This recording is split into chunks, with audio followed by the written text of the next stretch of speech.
लीलावती देवी जी छत्तीसगढ़ से। श्री हरिवंश महाराज जी। महाराज जी, श्री जी की कृपा से पिछले वर्ष वृंदावन आना हुआ। परिक्रमा मार्ग में इस शरीर के पति का परिक्रमा करते हुए देवरा बाबा मार्ग में कार एक्सीडेंट के कारण उनका शरीर वहीं शांत हो गया। गुरुदेव, मेरा प्रश्न है कि श्री जी ये और तो धाम बहुत की कृपा बढ़िया से बात हुई।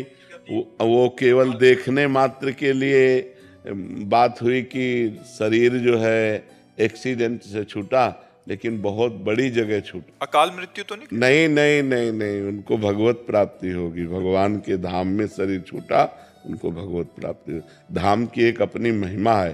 कारण कुछ भी बने, उसका शरीर छूटेगा इस रज में, तो रज का एक कण स्पर्श हो जाए, वृंदावन की रज का, घोर पापी हो तो उसे भगवान की प्राप्ति हो जाएगी। पूज्य राधा बाबा ने अपनी वाणी जी में लिखा कि वृंदावन की रज मुख में चली जाए या शरीर में कहीं लगी हो और शरीर छूटे तो उससे भगवत प्राप्ति होगी। प्रिया प्रीतम का ये प्रेम रस प्रदान करने की दिव्य शक्ति संपन्न रज है। सद्यो वशीकरण चूर्ण मनंत शक्तिम तम राधिका चरण रेणु मनुष्मरामी। और इस रज में जिसका शरीर छूटता है, जे रेणु पर मरिबो मंगल आए। इस शरीर का कितना भी पाप बना हो और धाम में शरीर छूट जाए तो उसका परम मंगल हो जाएगा। जैसे कैसा भी पापी हो, काशी में शरीर छूट जाए तो मोक्ष को प्राप्त होता है, ऐसे कैसा भी पापी हो, वृंदावन में शरीर छूट जाए तो भगवान को प्राप्त होता है। ये तो बड़ा भाग्य रहा आपके पति का। निमित्त कुछ भी बना, लेकिन धाम में शरीर छूटा है तो बड़ा मंगलमय है। धाम की ऐसी महिमा सुन के अगर कोई खुद जानबूझ के यहाँ शरीर छोड़े तो उसकी दुर्गति हो जाएगी। उसकी दुर्गति, वो यहीं बनेगा, प्रेत बनेगा, यही बनेगा वृंदावन का प्रेत। पर पता नहीं कितने कल्प लगेंगे उसको प्रेत योनि से उद्धार होने में। वो प्रेत बनेगा, वो मोक्ष को प्राप्त नहीं होगा स्वतः।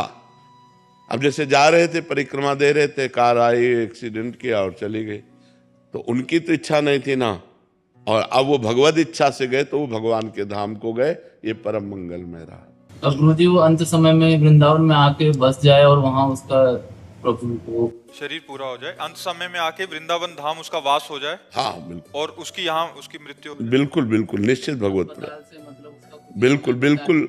हम कह रहे हैं कि घोर पापी है और मरने के समय उसे धाम में ले आओ, यहाँ शरीर छूट गया, वो भगवत प्राप्ति हो जाएगी उसको। ये धाम है ना, धाम की महिमा है, धाम की अपार महिमा है। ये वृंदावन धाम है, सब धामों में सर्वोपरि धाम है। यहाँ शरीर छूटे तो भगवान की निश्चित। पर महाराज, ये सहज है क्या? कोई भी आ सकता है क्या? श्री जी की कृपा से, मतलब यहाँ किसी भक्त की कृपा? हाँ, मतलब कुछ ना कुछ संबंध रहेगा किसी न किसी कारण से। जैसे अब मान लो वृंदावन तीर्थ की भावना से आए और वो यही शरीर पूरा हो गया, भगवान की प्राप्ति हो गई। ये तो न जाने कौन से गुण पर दयानिधि रीझ जाते हैं। अब इसको तो नहीं कहा जा सकता कि घोर पापी था, ऐसा कैसे हो गया। भगवान की कृपा किसी पर कभी भी कहीं भी कैसे भी हो सकती है। कृपा के लिए कोई नियम थोड़ी है, वो कभी भी कहीं भी किसी पर कैसे भी हो सकती है। एक वैष्णव थे महाराज जी, उन्होंने पूरा जोर लगा लिया कि वो अंतिम समय था उनके पिताजी का, बट वो भाई इतने अड़ गए कि मतलब वो पूरी लड़ाई हो गया, बट आ नहीं पाए महाराज जी।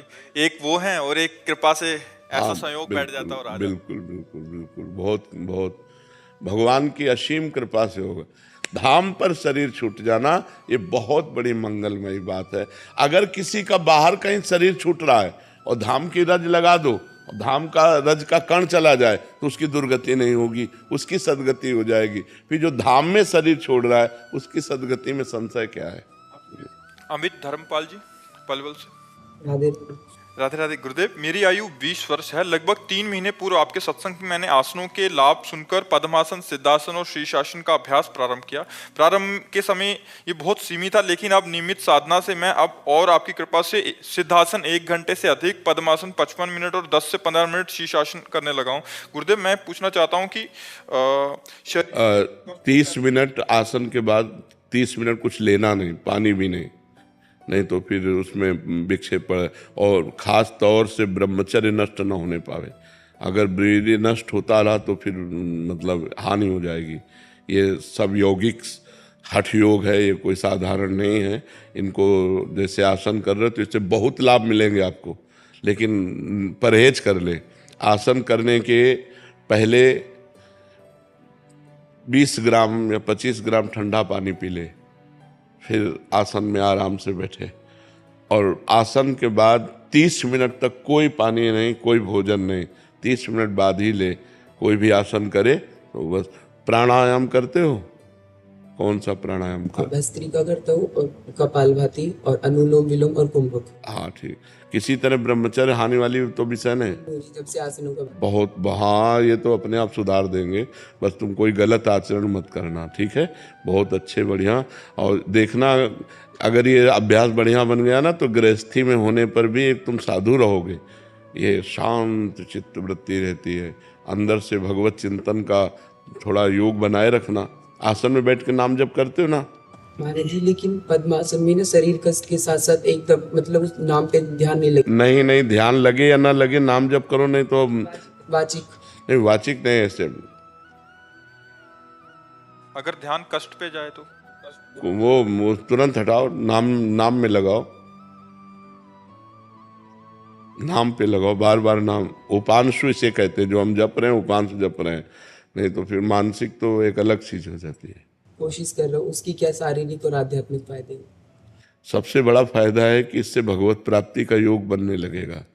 हाँ, और सबसे बड़ी बात है कि इसमें जितनी गंदी बातें सब छूट जाएंगी, जो हमारे विपरीत हैं, जो हमको नरक ले जाने वाली, वो सब छूट जाएंगी। अच्छा ही नहीं लगेगा, संसार की हर बात तुम्हारे अंदर प्रवेश नहीं कर पाएगी, अच्छा नहीं लगेगा, भगवान का चिंतन अच्छा लगेगा, सतमार्ग अच्छा लगेगा।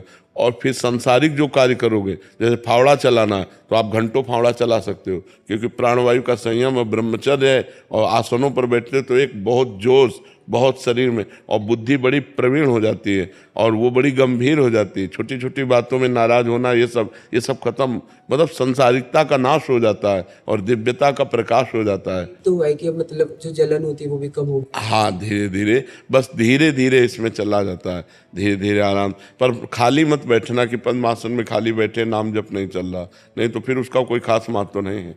महत्व है भगवत चिंतन का। उस समय आप नाम जप कर, राधा राधा राधा, जो भगवान का नाम प्रिय लगे उस समय नाम जप जरूर करो। अगर बिल्कुल मन नहीं लग रहा, ऐसे करो, नाम जप जरूर चलना चाहिए, ठीक है? मेरा एक संशय और था कि मतलब जैसे मैं छोटा हूँ, मेरा एक बड़ा भाई है मुझसे, तो मतलब वो अपने हर कर्तव्य का पूर्ण रूप से पालन करता है, तो मेरे क्या कर्तव्य होने चाहिए? जैसे कि अर्थ की वो सहायता देता है, उसके लिए मेरे क्या कर्तव्य हो सकते हैं छोटे भाई के? भगवान से प्रार्थना करो, उसके मंगल के लिए, उसके मंगल के लिए भगवान से प्रार्थना करो कि नाथ आप उसकी बुद्धि शुद्ध करो, उसका स्वास्थ्य ठीक रखो, उसकी भावनाएं अच्छी करो।